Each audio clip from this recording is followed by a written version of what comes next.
दोस्तों, आपने अक्सर लोगों को कहते सुना होगा कि मृत्यु के बाद व्यक्ति के साथ कुछ नहीं जाता। जो भी उस व्यक्ति से जुड़ी भौतिक सुख की चीजें हैं, वह सब यहीं रह जाती है। कहा जाता है कि व्यक्ति खाली हाथ आया है और खाली हाथ ही जाएगा। लेकिन ग्रंथों के अनुसार व्यक्ति की मृत्यु के बाद भी 5 चीजें उसके साथ अगले जन्म तक जाती है। तो आइए जानते हैं मरने के बाद क्या साथ ले जाता है व्यक्ति। तो जानने से पहले वीडियो को लाइक और सब्सक्राइब कर लीजिए। तो जानते हैं कि मृत्यु के बाद भी साथ जाते हैं कर्म। गीता में कहा गया है कि मनुष्य जीवन बिना कर्म के संभव नहीं है। हर पल मनुष्य अच्छे या बुरे कर्म करता है। मृत्यु समीप आने पर व्यक्ति के कर्मों द्वारा ही तय होता है कि उसे परलोक में सुख मिलेगा या दुख। इन्हीं के परिणाम से अगले जन्म में अच्छा बुरा फल प्राप्त होता है। कर्म 7 जन्मों तक व्यक्ति का पीछा नहीं छोड़ते हैं। इसका एक उदाहरण महाभारत में भी मौजूद है। बाणों की शैया पर लेटे हुए भीषण को भगवान कृष्ण से जब भीषण ने पूछा कि मुझे ऐसी मृत्यु क्यों मिली, तो भगवान कृष्ण ने उन्हें 7 जन्म पहले की घटना याद दिलाई। 7 जन्म पहले भीषण ने एक अधमरे सांप को उठाकर नागफनी के कांटों पर फेंक दिया था। कर्म मनुष्य का कभी पीछा नहीं छोड़ते और मृत्यु के बाद भी साथ जाता है। व्यक्ति को भीड़ में सबसे अलग करता है। ज्ञान के बल पर आप अपनी एक अलग पहचान और लोगों पर छाप छोड़ने में कामयाब रहते हैं। इसलिए अपनी मृत्यु से पहले आप जितना ज्ञान ले लेंगे वह आपके बहुत काम आएगा। दरअसल ऐसी मान्यता है कि जीवित रहते हुए व्यक्ति जो गुण सीख लेता है वह उसके साथ मृत्यु के बाद भी जाते हैं। इसलिए अपना समय खुद को अच्छा ज्ञान और गुण सीख में व्यस्त करें।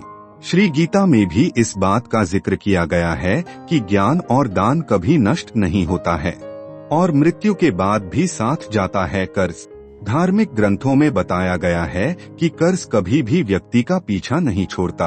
अगर किसी व्यक्ति ने आपका भला किया है तो उसका ये ऋण जैसा ही मौका मिले उतार देना चाहिए। अगर आप किसी का ऋण नहीं उतारते हैं तो उसे जन्म जन्मांतर तक चुकाना पड़ता है। वह कर्ज उतारना पड़ता है। अगले जन्म में वह कर्ज किसी भी रूप में आपको चुकाना पड़ सकता है। साथ अगर आपने किसी को कर्ज दिया है और उस व्यक्ति की मृत्यु कर्ज चुकाने से पहले ही हो जाती है तो आपको भी बार बार जन्म लेना पड़ सकता है। इसलिए ऐसे व्यक्ति को उसकी मृत्यु के साथ ही माफ कर देना आपके लिए उचित रहेगा। और मृत्यु के बाद भी साथ जाती है और मोह। ग्रंथों के अनुसार अगर किसी चीज को पाने की चाहत रखते हैं और वह चीज व्यक्ति को न मिले तो मृत्यु के बाद भी उस चीज की उसका पीछा नहीं छोड़ती। सांसारिक सुखों की चाहत रखना ही है को लेकर विष्णु पुराण में एक कथा भी मौजूद है। राजा भरत को अपने हिरण के बच्चे से बहुत प्यार था। उसी के बारे में सोचते हुए उसने प्राण त्याग दिए। अगले जन्म में राजा को खुद हिरण रूप में जन्म लेना पड़ा। इसलिए कामना और को अपने मन में हावी नहीं होने देना चाहिए। साथ ही किसी भी चीज को लेकर अधिक मोह माया नहीं होनी चाहिए। और मृत्यु के बाद भी साथ जाता है पुण्य। अपने अक्सर घर के बड़ों से सुना होगा कि दान और परोपकार कभी खाली नहीं जाता है। इसका जिक्र शास्त्रों में भी किया गया है। जीवन में अगर कोई अपरिचित व्यक्ति आपकी मदद करता है, इसका अर्थ है कि वह पिछले जन्म में आपके द्वारा किए गए दान और परोपकार को चुका रहा है। इसलिए दान पुण्य करते रहना चाहिए। यह व्यक्ति की मृत्यु के बाद भी इसके साथ जाते हैं।